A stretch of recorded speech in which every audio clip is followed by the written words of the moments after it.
Isa na namang sunog ang naganap sa Valenzuela City kaninang umaga. Posibleng iligal na koneksyon ng kuryente o yung jumper daw ang sanhi ng sunog sa 100 bahay. Makibalita tayo kay Jet Arceliana. Nabalot ng makapal na usok ang paligid ng Barangay Marula sa Valenzuela City. Galing ito sa mga nasunog na 100 bahay na gawa sa light materials. Karamihan sa mga nasunugan walang naisalbang gamit dahil sa bilis ng pagkalat ng apoy.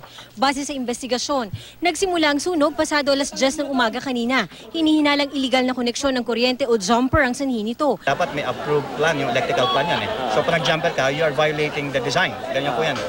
So from right there and then nakakita na kayo na posible talaga magkasunog kung nagja-jumper po kayo. Inabot ng halos 1 oras bago naapula ang sunog na umabot sa Task Force Alpha. Isa ang naitalang nasugatan, nagtamo siya ng paso sa katawan, tinatayang nasa 50 pamilyang apektado ng sunog. Pansamantala silang nananatili sa isang covered court. Nangako naman ang lokal na pamahalaan na tutulungan ng mga nasunugan. Inaalam pa ang halaga ng mga ari-ariang natupok habang patuloy na iniimbestigahan ang insidente. Nitong Biyernes lang, nasunog din ang isang bodega sa barangay Viente Reales sa Valenzuela City rin. Isinugod sa ospital ang 3 trabahador na nasuffocate sa loob ng bodega. Jet Arceliana, Nagbabalita, Pilipinas.